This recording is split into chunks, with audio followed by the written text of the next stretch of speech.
technology problems. Perfect. Okay, going? Yep.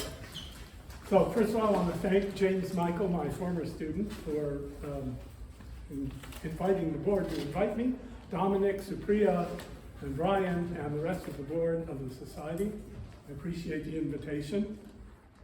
I'm going to start with one of my favorite true stories about a man named Goldberg. Goldberg spent his whole life praying for one thing to God: "Dear Lord, let me win the lottery." That's all I ask. You've given me everything else I need. I don't want anything else. I just want to win the lottery. And this goes on, this prayer, for years upon years. And eventually God couldn't stand it anymore. And his voice came from the heavens and he said, "Goldberg, do me a favor. Meet me halfway. Buy a ticket."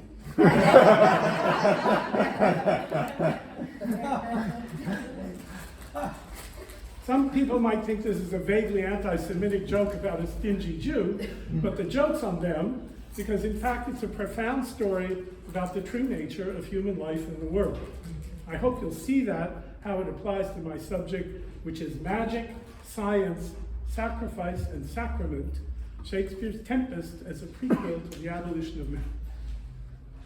In about 1588 or 89, the playwright Christopher Marlowe wrote a play called The Tragical History of Dr. Faustus. It is based on a collection of German tales about a man who sold his soul to the devil. Marlowe's play became popular and was often produced on the Elizabethan and Jacobean stages with lots of spectacle. It appeared in several printed editions and later ones containing additions by other playwrights.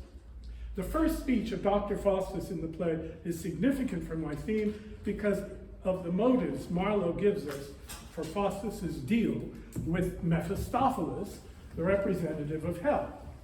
The deal is that Faustus will gain 24 years of magical power over nature and men in return for the sale of his soul to Lucifer, the original Faustian bargain. In his speech, Faustus first catalogues the areas of knowledge which he has already mastered, then dispenses with each. Philosophy, quote, "is to dispute well logic's chiefest end," he asks. "Then read no more," he says. He can already do that. Medicine, he has cured maladies and caused whole cities to escape the plague, but cannot with medicine, quote, "make men to live eternally, or, being dead, raise them to life again." Law, he finds the subject, quote, "too servile and illiberal for me. It treats only of paltry legacies and external trash." Divinity, since the Bible tells him, A, that the reward of sin is death, that's Romans 6:23, and B, that if we say we have no sin, we deceive ourselves and there's no truth in us, that's 1 John 1a, I'm not going to test you. His conclusion is that, quote, "we must sin and so consequently die. We must die an everlasting death." Having used the Bible to refute the Bible, while ignoring the parts of it that promise salvation from sin and death, Faustus has ceased to believe in the immortality of the soul. He therefore renounces the study of divinity. For the same reason, he is sure that his bargain with Mephistopheles is in his favor. If the soul is not immortal anyway, what is he to lose? Faustus concludes his rejection of the liberal arts with a triple entendre. Divinity, adieu, he says. He bids goodbye to the study of the art of divinity. He bids goodbye to divinity itself, that is, to God. And adieu means go with God, as goodbye is a contraction of God be with you. Leaving God to God, Faustus is left to worship himself. Faustus concludes his speech with his intention to study, instead of these liberal arts, the arts of black magic. Why? Here's what he says. "Oh, what a world of profit and delight, of power, honor, of omnipotence is promised to the studious artisan. All things that move between the quiet poles shall be at my command. His dominion that exceeds in this, that is in magic, stretcheth as far as doth the mind of man. A sound magician is a mighty God." Here, Faustus, try thy brains to gain a deity. In short, what is Faustus's motive? To use his intellect to transcend his own humanity and become a god. Try thy brains to gain a deity. In that motive, the lust for superhuman power over nature and man, lies the seed of the universal threat that C.S. Lewis called the abolition of man in his book of that title. There it is.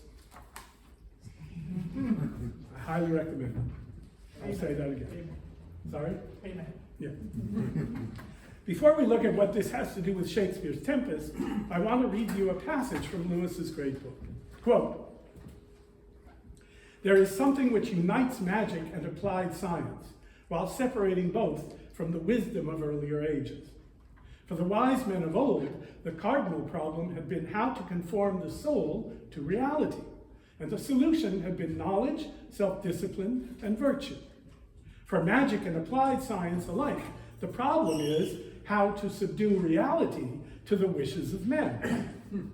The solution is a technique, and both, in the practice of this technique, are ready to do things hitherto regarded as disgusting and impious, such as digging up and mutilating the dead.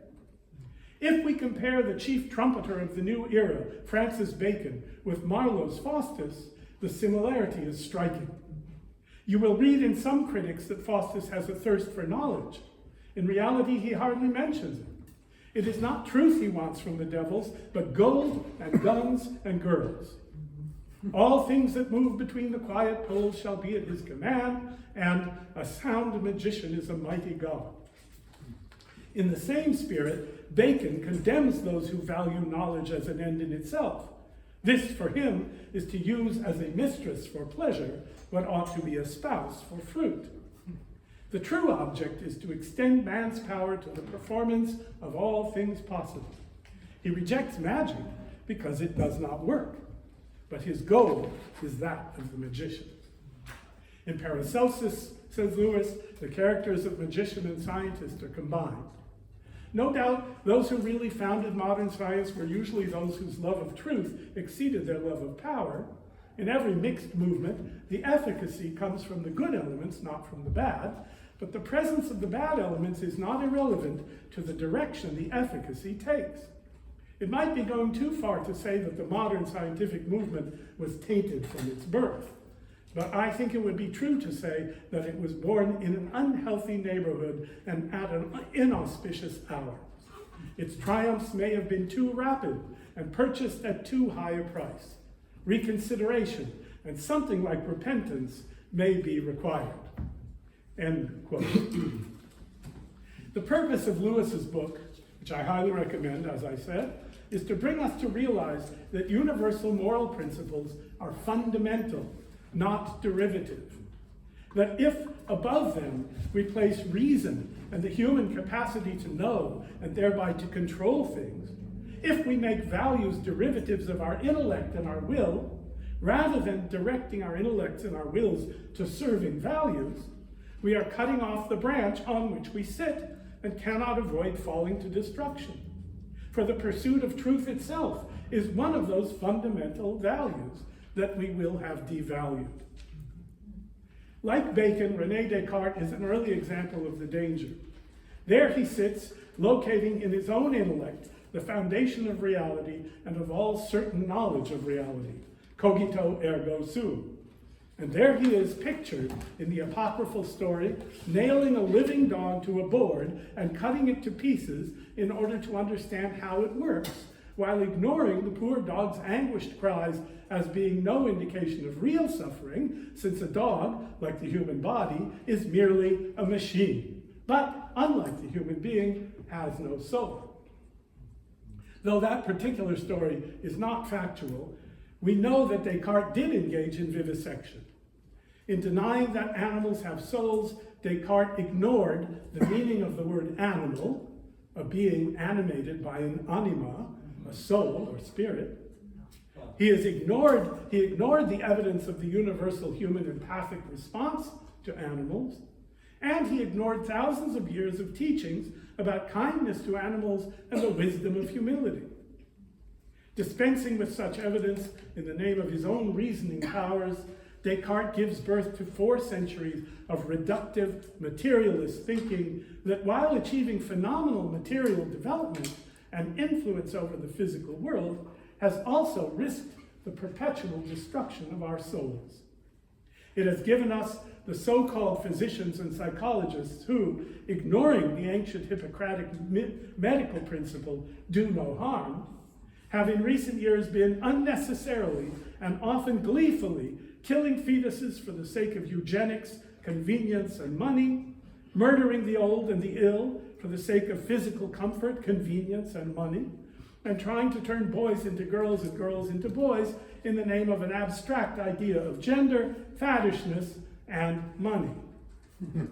The inevitable result for the unfortunate victims of the gender ghouls have been, in addition to physical agonies, sterility, perpetual delusion, misery, lifetimes of dependence on pharmaceuticals. These and other depravities are partly the bitter fruit of Descartes' purely rational but morally obtuse attitude to animals. One could argue that the behavior of abortionists, suicide assisters, and transgender surgeons has been prepared for by the multiplication of the agonies of rats, rabbits, dogs, monkeys, and other animals in the labs of our time, to say nothing of the so-called medical experiments of Joseph Mengele in the Nazi concentration camps and the Tuskegee syphilis experiments. This corruption is paralleled in communist China by the state-sponsored murder of Falun Gong members and other prisoners in order to harvest and sell their organs, often to buyers in Europe and America. Like Lewis, I am not blaming such crimes on scientific study itself. It is not the knowledge of things that is trying to abolish man, but the knowing them and the using them in the absence of universal principles of value that give meaning to all human life, including to scientific study itself. Perhaps scientists are themselves working slowly toward the reconsideration that Lewis called for. For science is itself slowly disintegrating the apparent solidity of the physical world, and with it the firmness of the dualist Cartesian split and the pretenses of man to master all knowledge. The project of the new science, according to which the physical world, including the creature man, is a complex of mere objects which can ultimately be understood by the advancing human subjective intellect, is in our time dissolving under discoveries in multiple disciplines. In physics, objects were first disintegrated into molecules and atoms, then into particles and waves, then into patterns of energy, and eventually into statistical probabilities. Time, space, gravitation, electromagnetism, and the nuclear forces have been dissolved into a congruence of fields whose equations scientists struggle mightily to calculate and whose relations to one another remain obscure. As quantum theory, according to Roger Penrose, is turning out to be wrong, physics dissolves into pure mathematics, which then gives birth to fanciful fictions, strings, multiple universes, and other beings as imaginary as the Medusa or the Sphinx.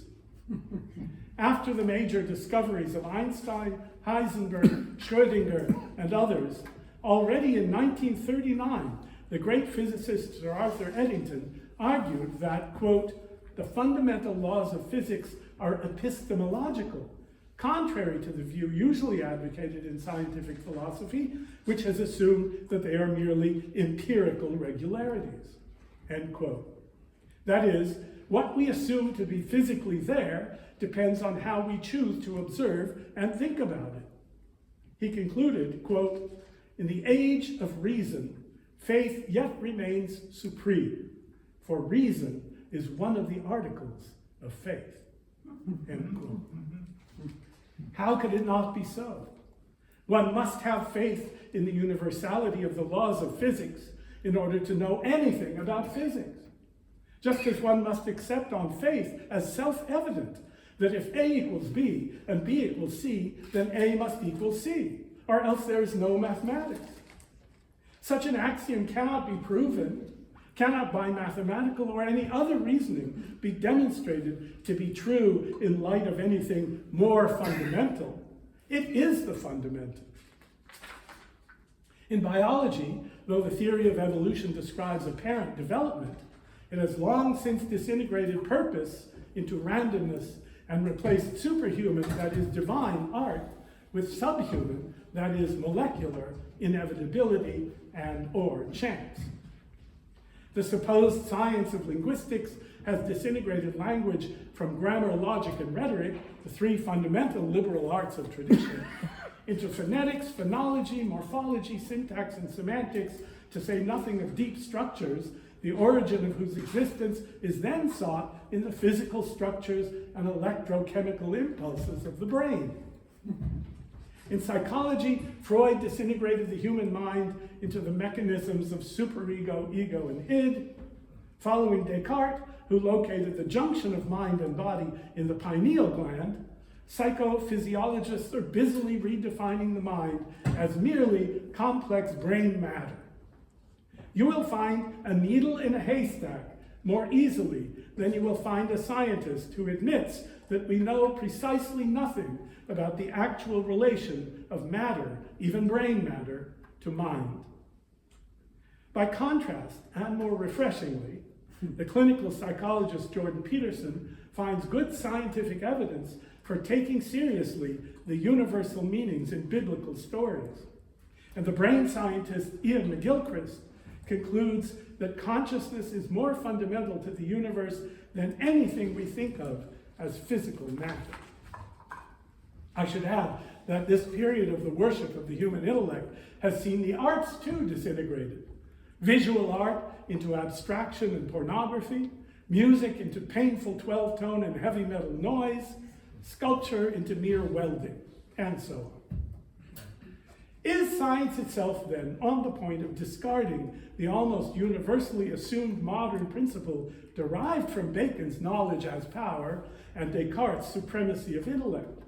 The principle that all reality, including human consciousness, is a function of the physical universe doing its thing, and the human intellect, as subjectivity, can ultimately understand all objective reality, including itself, by mastering the cold, hard facts of a mechanistic, material universe. Thanks to the disintegrations I've listed and others, that principle seems to be coming to an end. Its place to be taken by something as yet unknown. The armchair philosopher Charles Embry, whose works I'm about to publish, argues for a new or renewed Trinitarian understanding of reality. Nothing exists as merely subject and object, but every possible thing exists only as a triune thing: subject, object, and relation. Relation being as real and as fundamental as subjects and objects. Yeats, in his poem The Second Coming, feared some, quote, rough beast slouching towards Bethlehem to be born. My greatest teacher, the late Mary Holmes, observed the manifold dematerializations of our time. Men can still fall in love with Greta Garbo, she said, when Garbo was in her 70s. And people can speak and now video chat with people thousands of miles away. To say nothing, she said, of what's going on those chips, meaning silicon microchips. Mary came to believe, like Joachim of Flora in the Middle Ages, that there would be a third testament of the Holy Spirit. You can see and hear the dematerialized Mary giving her lecture on the return of Aquarius, who represents the Holy Spirit. Whatever, you can see it at her website. She's passed away now, but www.maryholmes.org. You can contact me if you want to see the connection.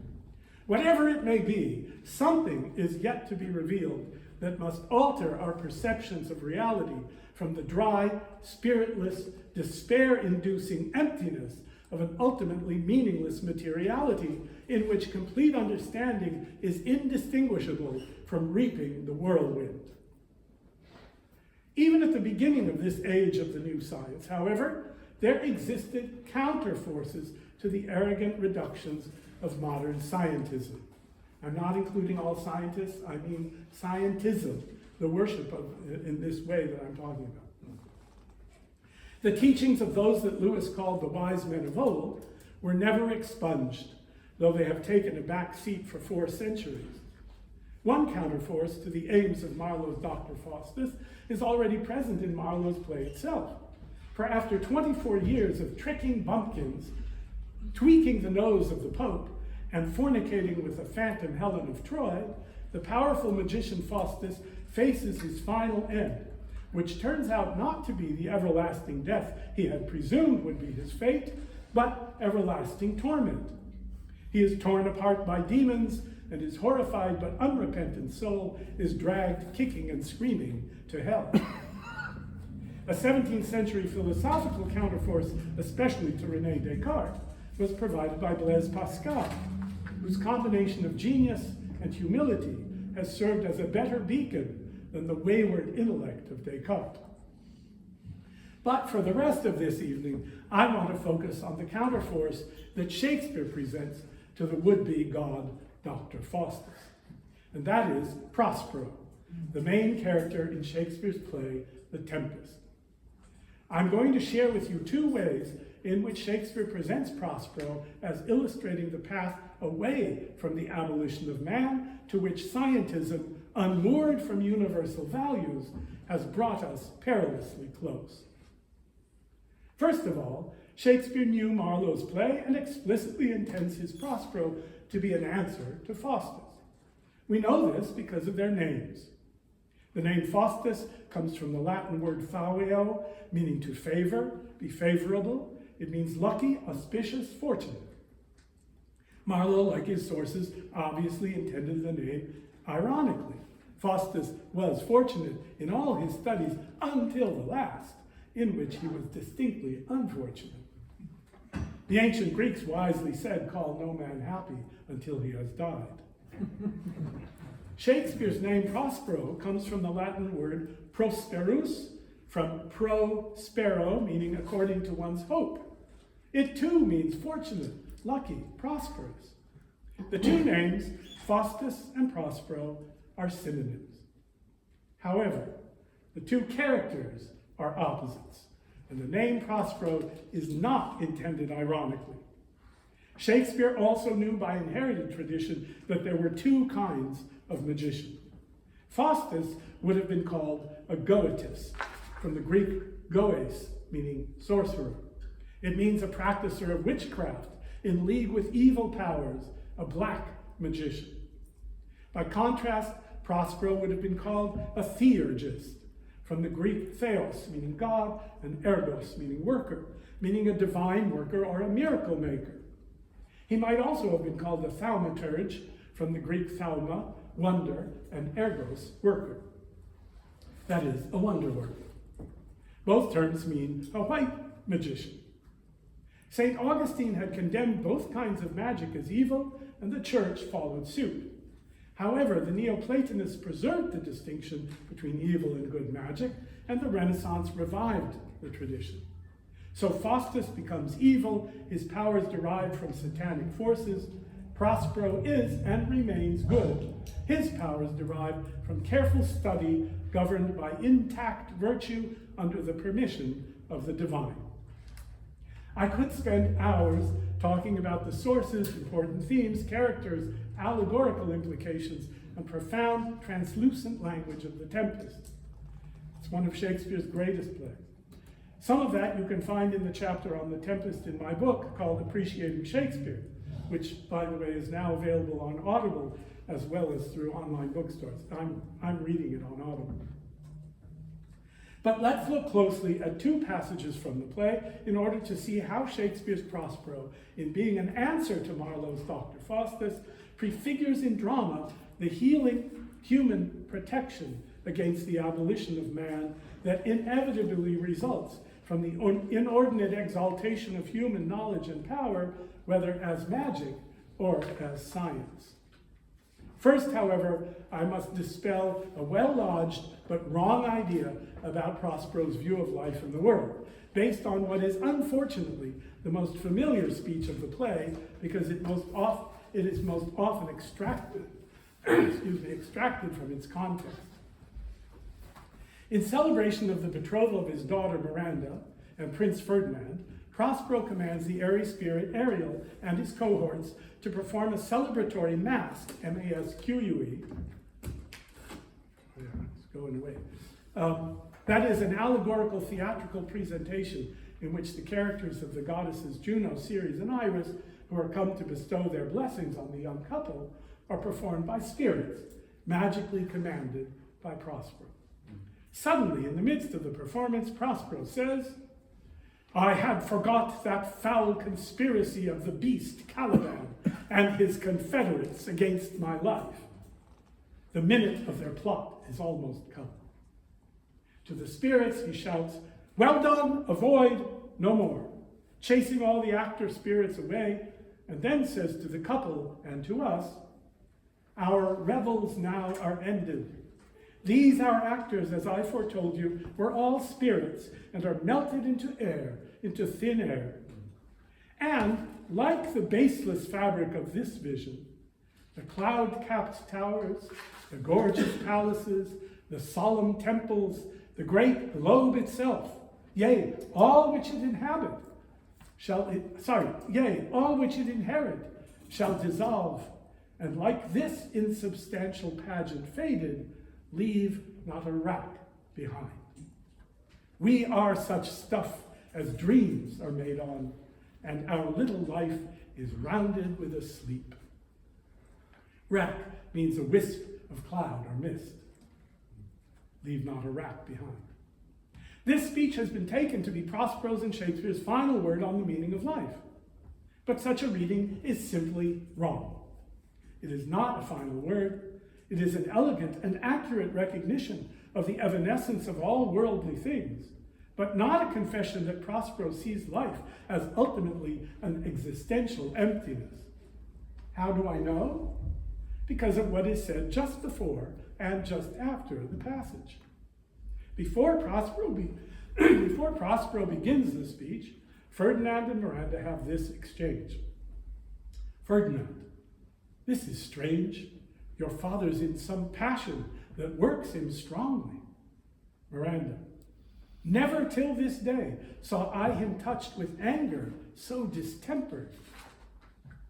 Distempered means having lost one's temperament, that balance of humors, of passion and reason, from excess of any kind. In this case, and in most modern uses of the phrase to lose one's temper, the excess of choler or yellow bile, the source of anger or rage. In short, Prospero is not at the moment quite himself.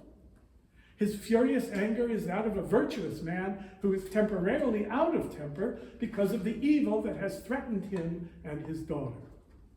After his dispiriting rounded with a sleep, Prospero himself says to Ferdinand, "Sir, I am vexed. Bear with my weakness. My old brain is troubled.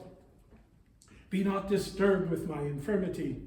If you be pleased, retire into my cell and there repose. A turn or two I'll walk to still my beating mind." In short, Prospero's justified anger, and so his melancholy observation about the world, are uncharacteristic. The words used about him, strange, passion, touched with anger, distempered, vexed, weakness, troubled, infirmity, beating mind, all indicate an aberration in his normal, balanced nature, not a condition in which a virtuous man comes to an ultimate philosophical conclusion. It is in that disturbed mood that he utters the semi-despairing speech about how all things, from the Globe Theatre in which the play is being performed to the great globe of the world itself, shall dissolve. As I wrote in Appreciating Shakespeare, quote, "This speech, which serves as a kind of memento mori, conveys a common human experience of even the most virtuous, a sudden awareness that our existence and the world's are limited. All worldly things are mutable, and worldly time itself, as perceived by human beings, will end, as Christianity and modern science agree. But the dark emptiness of the vision lasts but a moment and passes. Such a vision cannot be relevant to the real purpose of human beings living life in the present moment and eternally in the mind of God." End quote. The speech is neither Prospero's nor Shakespeare's conclusion, and those modern critics who like to fondle their own despair by importing Shakespeare to justify and reinforce it are simply mistaken about the meaning of the speech in its context. Let me just take a little step.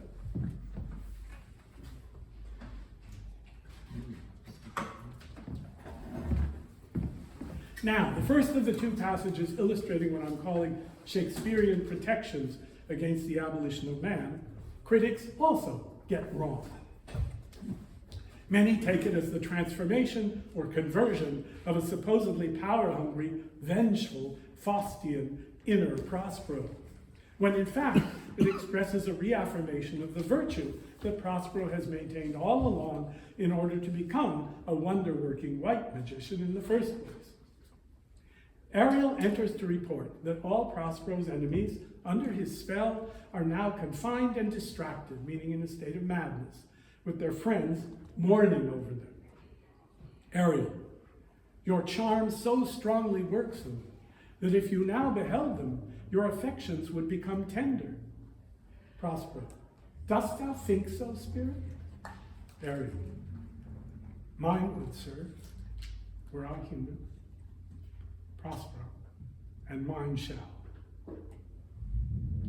You can see I almost can't read that without weeping. As a side note, Prospero's phrase, though printed on the next line in the first folio, the only authoritative text of the play, metrically completes the iambic pentameter line begun by Ariel. Mine would, sir, were, I human, and mine shall.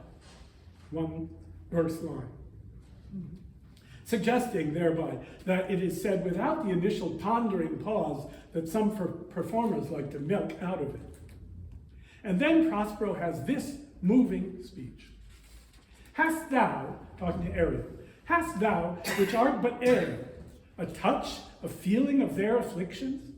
And shall not myself, one of their kind, that relish all as sharply passion as they, be kindlier moved than thou art? Though with their high wrongs I am struck to the quick, yet with my nobler reason, gainst my fury do I take part. The rarer action is in virtue than in vengeance. They being penitent, the sole drift of my purpose doth extend not a frown further. Go, release them, Ariel. My charms I'll break, their senses I'll restore, and they shall be themselves. Ariel exits to fetch them, and Prospero then has a remarkable soliloquy, a transformed imitation of the incantation of Medea in Book 7 of Ovid's Metamorphoses, Shakespeare's favorite ancient work to quote, in which she, Medea, invokes the powers that have helped her to perform her magic and lists many of the magical acts she has accomplished with their aid. Her conclusion is to beg for more magic in order to turn an old man young. Prospero's incantation, however, ends differently. Here it is. Ye elves of hills, brooks, standing lakes, and groves, and ye that on the sands with printless foot do chase the ebbing Neptune and do fly him when he comes back, you demi-puppets that by moonshine do the green sour ringlets make, whereof the yew not bites, and you whose pastime is to make midnight mushrooms that rejoice to hear the solemn curfew, by whose aid, weak masters though ye be, I have bedimmed the noontide sun, called forth the mutinous winds, and twixt the green sea and the azure vault set roaring war. To the dread rattling thunder have I given fire, and rifted Jove's stout oak with his own bolt. The strong-based promontory have I made shake, and by the spurs plucked up the pine and cedar. Graves at my command have waked their sleepers, oped, and let 'em forth by my so potent art. But this rough magic I here abjure. And when I have required some heavenly music, which even now I do, to work mine end upon their senses that this airy charm is for. I'll break my staff, bury it certain fathoms in the earth, and deeper than did ever plummet sound, I'll drown my book. Once his project is completed, his main enemy repentant and forgiven, his daughter well betrothed, his dukedom restored, and his rescue from the island assured, Prospero renounces magic. Why? In appreciating Shakespeare, I try to answer. Quote, Shakespeare remains a believing Christian. He recognizes that ultimately the condition of the soul before God must overrule the ambition to master the world that characterizes all magic, whether white or black, and characterizes much of the modern science touted by Francis Bacon. What Prospero is renouncing is the goal of extending his power over all things possible, as C.S. Lewis calls it in The Abolition of Man. Prospero knows that power itself is not and must not be his purpose or his desire. To pursue it would be to become Faustus.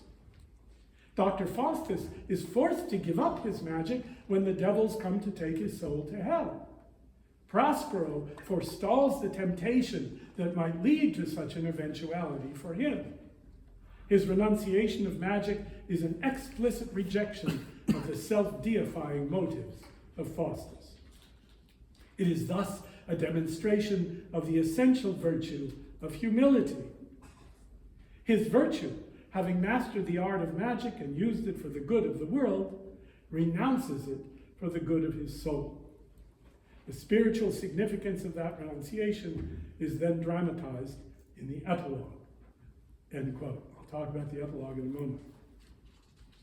In short, Prospero, choosing not to try his brains to gain a deity, sacrifices his art of magic to secure a life of meaning. The word sacrifice means to make holy by giving up whatever it is that God wills us to give up for the sake of something more valuable. Unlike Faustus, Prospero, consistently with his other good qualities, has renounced vengeance in favor of virtue.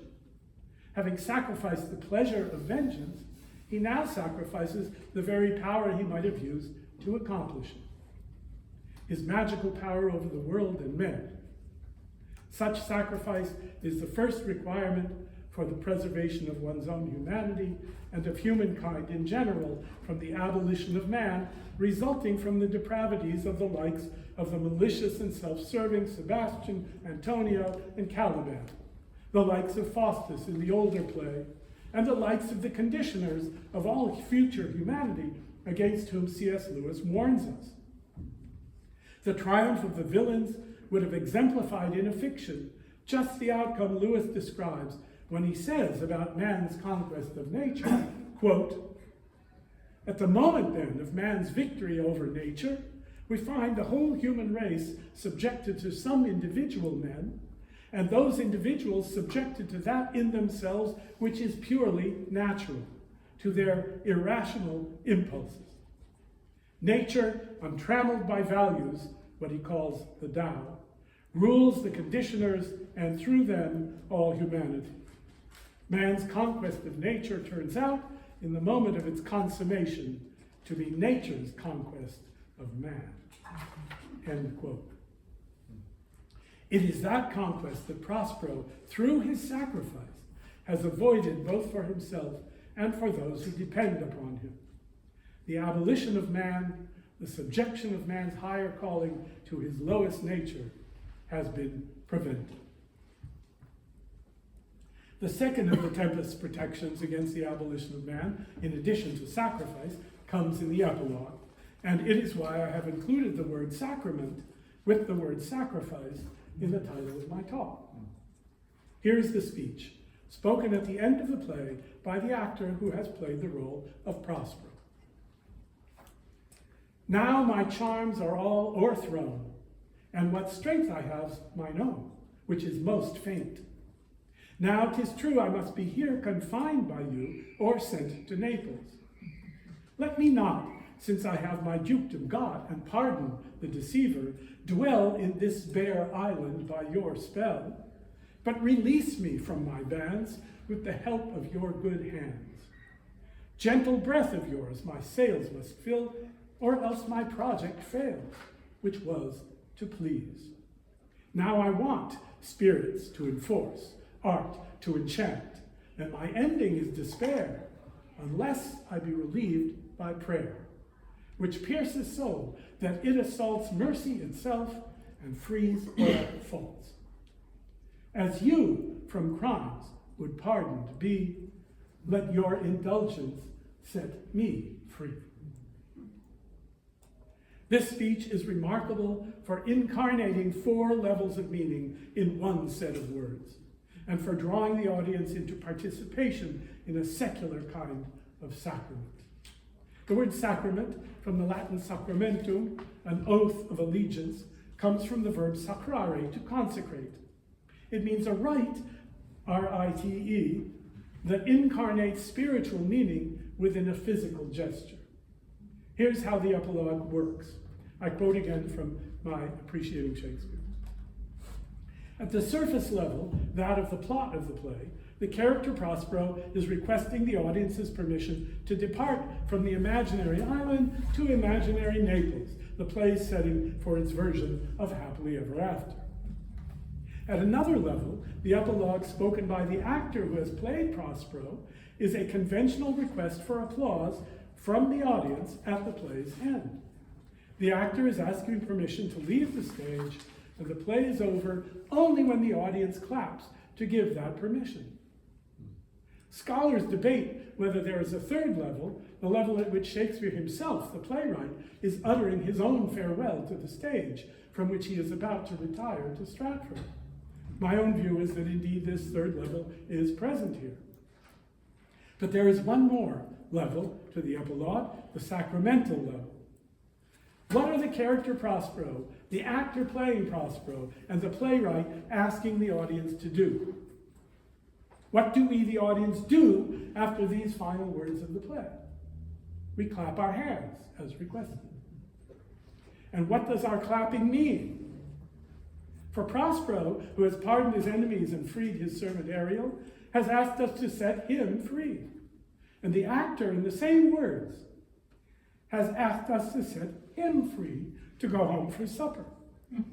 And the author, in the same words, has asked us to set him free too, after his career of pleasing us with magical plays. Each is praying for us to judge his play mercifully by clapping. And we are asked to do so on what grounds? On the grounds that we too wish to be pardoned for our own crimes. When we do clap, our gesture therefore now becomes 4 things. 1, the sign of the ritual ending of the play and the fading of the insubstantial pageant and its fictional world. 2, the sign of our approval of the accomplishments of the character Prospero, the actor of Prospero, and the playwright, and our forgiveness of their theatrical crimes. 3, the sign of our own wish to be forgiven for our crimes or sins. And 4, the sign of our approval of and participation in the doctrine of forgiveness expressed in the final lines. A doctrine quite familiar to Shakespeare's audience in a slightly different set of words: forgive us our debts as we also forgive our debtors. Words which may be found in the Gospel of Matthew 6:12, as translated in the Geneva Bible of 1599, which was probably the edition Shakespeare read. The entire play has been a story of sin and forgiveness, of virtue overcoming vice, not only with the magical power over the physical world, but with spiritual power over the temptation to revenge. Now the speaker asks us to express our own willing participation in the doctrine of forgiveness that the play has brought to life, through bringing that doctrine to life here and now in our own clapping. Here in one bit of theatrical genius, an imaginary world, the literal world, the moral world, the Christian faith, and the individual soul of each audience member are united in a single gesture, the ritual gesture of clapping. The epilogue turns that simple gesture into a secular sacramental communion, a common participation in the doctrine of the relation of repentance and forgiveness to salvation, which the play illustrates and which its author believed to be the deepest truth of life. End quote. Ladies and gentlemen, man cannot and will not live without meaning. The classic ancient text on this subject is "Man does not live by bread alone," Deuteronomy 8:3 and Matthew 4:4. And the classic modern one is Viktor Frankl's Man's Search for Meaning. But you know it in yourselves. For reasons that not physics, not chemistry, not even evolutionary biological theory can explain, we are creatures who crave not only air, food, water, sleep, and sexual satisfaction, but also meaning. But what the so-called scientific revolution has done to us as a culture and a society, by reducing all of our experience of reality, including ourselves, to mechanical physical processes by which all things may be understood, is to cause us to see through everything. All pretenses of meaning, spiritual, moral, psychic, emotional, rational, reduced to meaningless material which once understood is stripped of significance. In fact, is stripped of significance precisely by being understood in this way. What was mysterious, beautiful, important, tragic, or redemptive becomes just so much understood objective factuality, leaving us with nothing significant, nothing greater than our limited mortal selves to attend to, or to believe in, or to hope for, or to worship. Of course, in fact, the thorough understanding of anything that scientism pretends to, and the complete understanding of all things that it promises, are mere fantasy. For true and complete and final understanding of reality is now, has ever been, and will ever be beyond us. Lewis articulates the predicament of our reducing fundamental moral and spiritual values to that which can be explained by science, and then dismissing everything that cannot be so explained. He writes, quote, "The regenerate science which I have in mind would not do even to minerals and vegetables what modern science threatens to do to man himself. When it explained, it would not explain away. To reduce the Tao," that's his term for the network of all civilization's fundamental values, to reduce the Tao to a mere natural product is a step which undoes all the labor of your previous journey. Up to that point, the kind of explanation which explains things away may give us something, though at a heavy cost. But you cannot go on explaining away forever. You will find that you have explained explanation itself away. You cannot go on seeing through things forever. The whole point of seeing through something is to see something through it. It is good that the window should be transparent because the street or garden beyond it is opaque. How if you saw through the garden too? It is no use trying to see through first principles. If you see through everything, then everything is transparent. But a wholly transparent world is an invisible world. To see through all things is the same as not to see. End quote. To locate all meaning in rational material understanding, especially now when even what we call physical matter is seen to be profoundly mysterious, is the same as to abolish meaning itself, which is to abolish man, the meaning-seeking creature. Finally, what are we to do about this?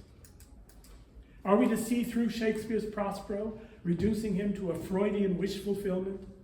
See through the principle of sacrifice of what is less valuable for what is more valuable? See through the principle of forgiving as we would be forgiven? To do so is to refuse to buy Goldberg's ticket. If we don't learn the truth from Goldberg, we might learn it from the classic Hasidic tale A son was at a distance of 100 days' journey from his father. Said his friend, "Return to your father." He said, "I cannot." His father sent to him and said, "Go as far as you are able, and I shall come the rest of the way to you." You want to win the lottery of meaning in life? You must meet the divine halfway. You must buy a ticket. And what does it mean to buy that ticket? In our time, as in every time, it means what the prophet Micah said it means. With what shall I approach the Lord? He has told you, O man, what is good, only to do justice, to love mercy, and to walk humbly with thy God.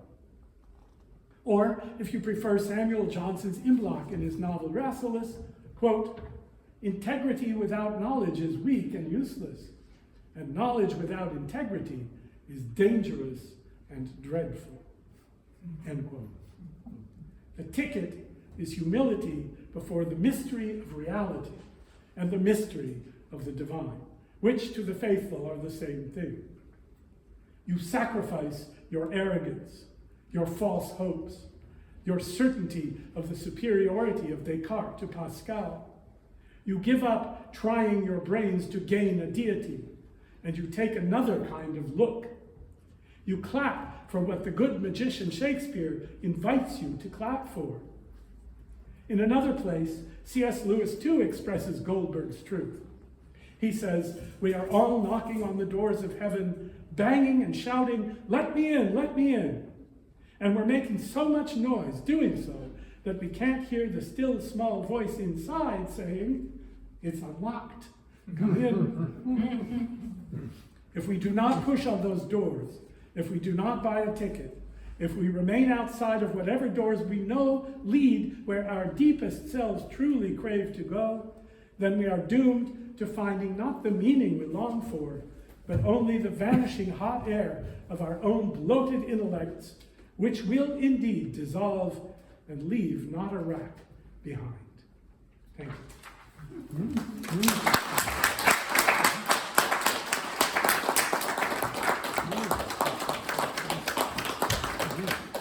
All right, bring out the bullets. Thank you for a marvelous presentation, sir. Oh, I didn't quite make it under 50 minutes, I tried. John. Great, thank you so much, Gideon. I have two kind of related questions. The first is, how frequently is it that when you're rereading a passage of Shakespeare that your interpretation changes? And then the second... Can I answer that first before you ask? Absolutely.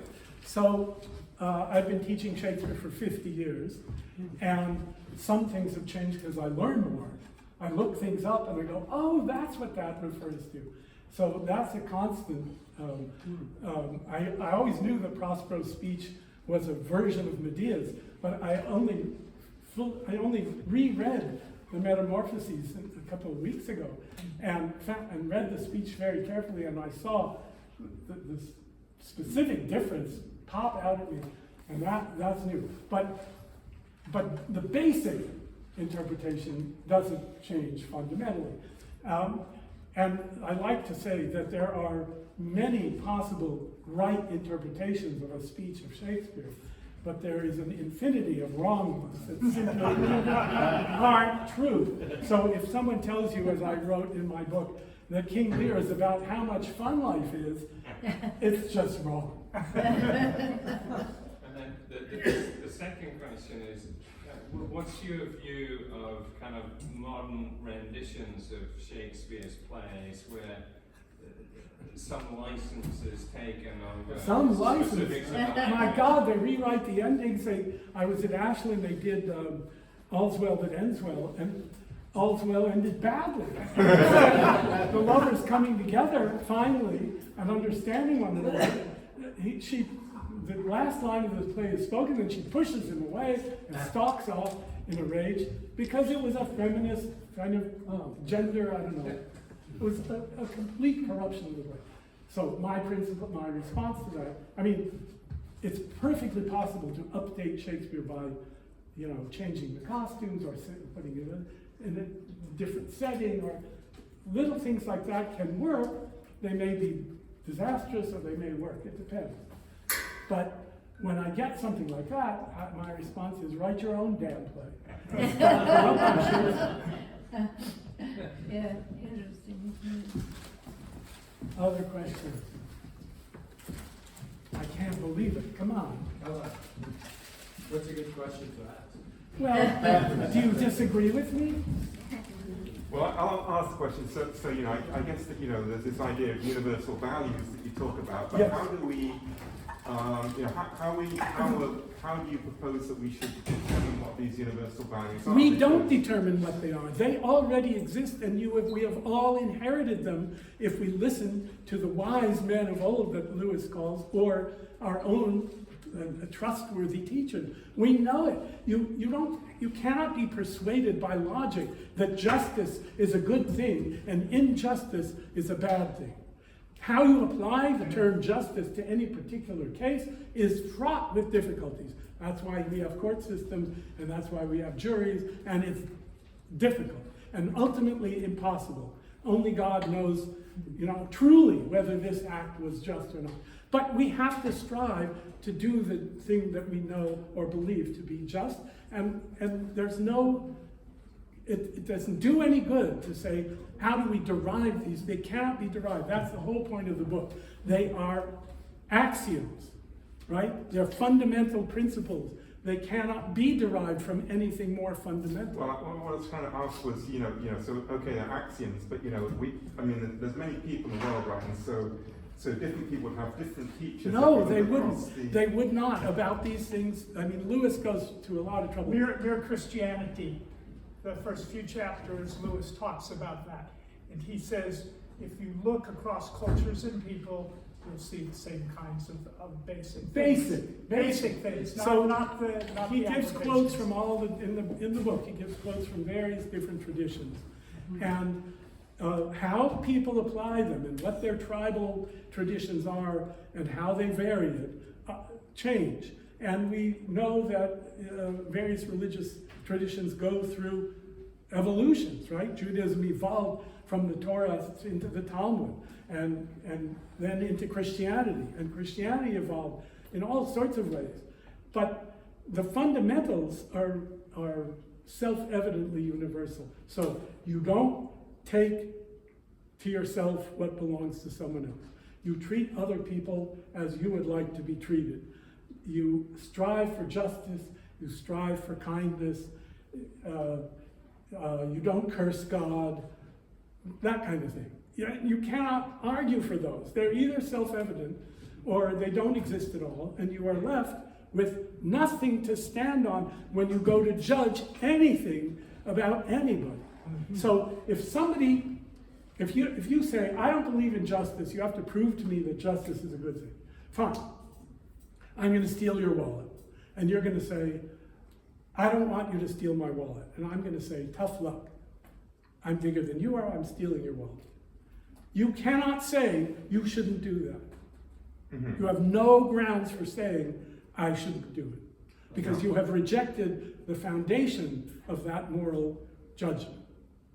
Yeah. You see what I'm saying? It's so basic. Yes? So it's like, do Western and Abrahamic religions fear moral relativity the most? And then because of secularism's effect on the evolution of religion and Western religion, do you think that they are caught in a paradox within themselves? What's the paradox? That you can't really systemize what is unintellectual. You can, but it doesn't grab everybody. So I've written recently a book called Paradox, and it's like I think a little over 20 meditations, very short meditations on particular paradoxes. God is transcendent, God is immanent, etc. Or, well, there are lots of them. But anyway, it's a fundamental paradox of religion, that religion tries as a social institution to institutionalize the values and make them operate. And you get all sorts of little societies that are consistent in obeying those rules, like the Amish, for example, or Orthodox Jews, or Orthodox Eastern Christians. And then you get lots of people rebelling against that and rewriting them, and lots of variety, and you have all this whole long list of saints of the church, arguing against all kinds of heresies. You're right that a kind of a modern relativism is a threat, but it's a threat not just to all the religions, but to the very foundations of society. You cannot have a society where the majority of people don't agree that justice is better than injustice. It just falls apart into mayhem. So the biggest fear is complete chaos and mayhem, where we're all subject to the egotistical brigands at every level. But this kind of relativism leads to that, inevitably. And so people like me have been fighting for 50 years to say, wait a minute, hold your horses. You can ask all kinds of questions, but if you try to demand that God prove to you that kindness is good, or justice is good, or not stealing is good, then you're already in the wrong, because it's either self-evident or you're going to be a villain. Does that answer your question?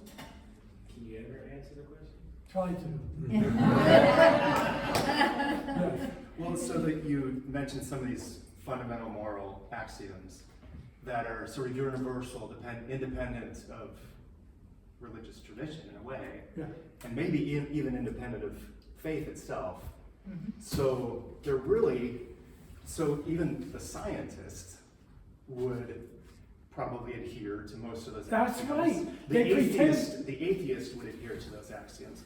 Do you need faith to give substance and grounding to those? And I think, Well, Lewis says in the book Yeah. that he is not making an argument for monotheism or for Christianity in that particular book. He's made his arguments for those in other places. But he is saying, at least agree that these fundamentals are fundamental, and admit that you want to live by them, and you want your fellow man to live by them, and not that you're going to redefine them for all future humanity. That's what he's talking about in the book. The conditioners are going to remake man, like Brave New World, in test tubes, to their own imagined model, their own utopian idea. Well, where does their utopian idea come from if they've rejected the fundamentals? It comes from whatever they want. Suddenly their own lowest nature, their own desires of whatever kind are governing. He talks about what he thinks will happen psychologically to those people. But it's so ironic to me. Here's another example. Do we have free will? Free will is one of my paradoxes. Free will and predeterminism. Okay, so human beings live with that paradox. They always have. I think they always will. But people who say they don't believe in free will, but everything's a mechanistic thing, are making choices all day long, every day. They're running the red light or they're not running the red light. And they experience themselves as making choices. Now they can say intellectually, no, I just think I'm making choices about it. And Mary, my teacher, said, it doesn't matter if we have free will or not. We think we do. And all morality depends, of course, on the presumption that we have some choice, not infinite choice, but within narrow range, we have some choice. And all religious tradition that talks about, the soul going to the judgment of God, that doesn't make any sense if we don't have responsibility for the choices that we make. So, but people get caught in a what's it called? Cognitive dissonance, right?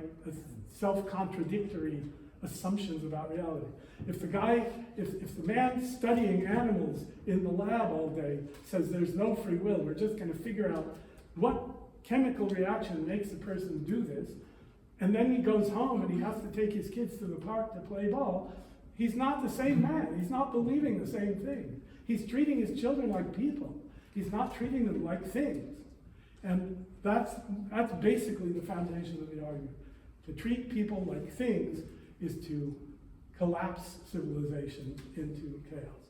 To treat people as existing mysterious beings that require the same respect that we ourselves want from others, that's the whole foundation. Yeah. And I would just say that scientific investigation doesn't destroy that respect. No, it cannot. In my opinion,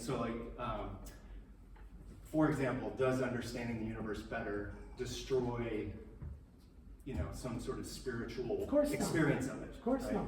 But there are two kinds of people studying that universe. There's the kind who says, wow, this is so amazing and wonderful. I can't wait to learn more about it. Thank you, Lord, for giving me this capacity to understand things. That's one. The other one says, once I get there and I master that, then I can control everything and make people and myself and everybody else do what I want, get what I want out of life, etc. And I'll get famous and I'll get government grants and I'll have all the money in the world. Whatever it is, that's Faustus, right? Gold, guns, and girls. That's where the distinction lies. It doesn't lie between science and religion. It lies between those two attitudes to everything. It's the same with religion. If I say, I'm going to practice this religion, I'm going to force God to save me, I'm going to go to heaven, and I don't care about you, but I'm in charge. Right? So, I wanted to add one thing to that, but I forgot, so I'll come back.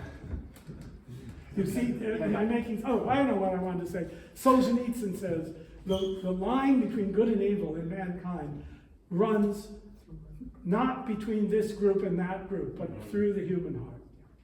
And that's what I'm trying to say. Every attitude towards science, it has to be governed by these overarching values, and then it's fruitful and limited.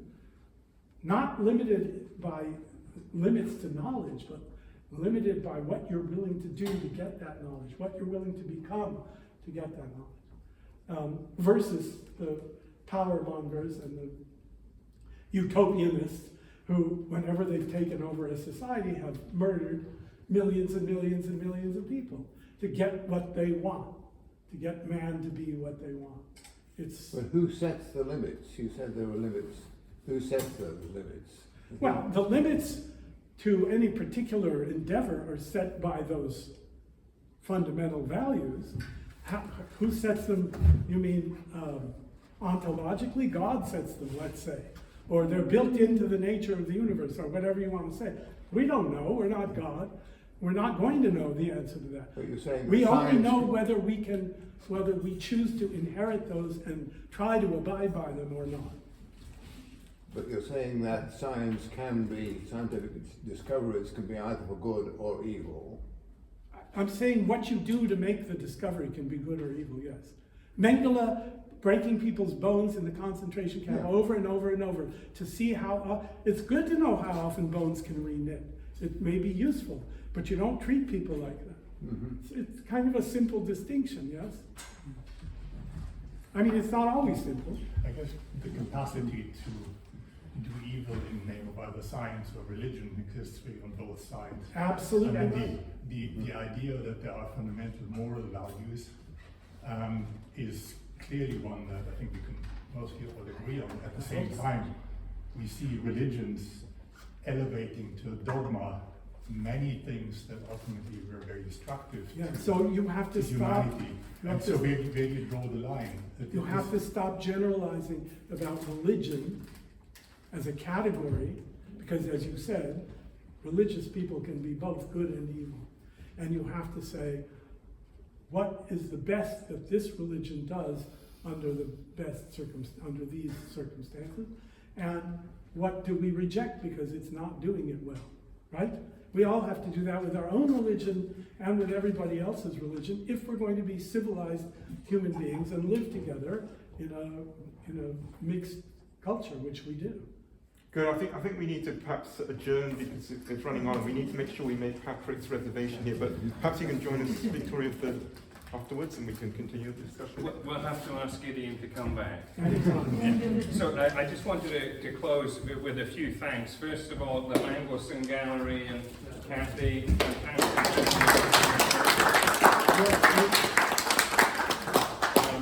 Second, Brian Beeston, for organising all of our events and us, ably supported by his wife, Anita.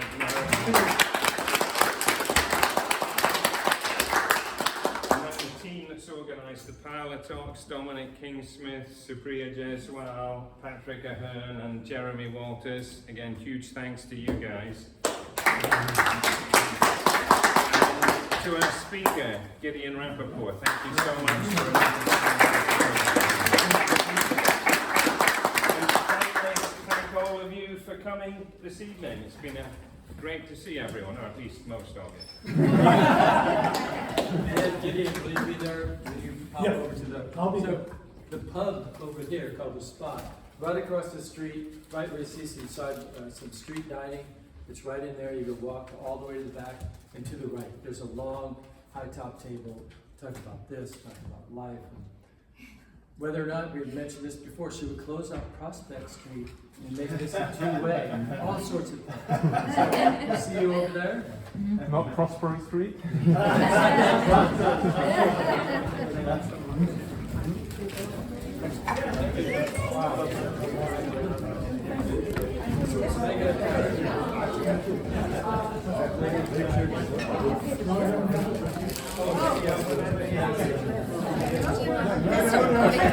Oh, I need to stop recording.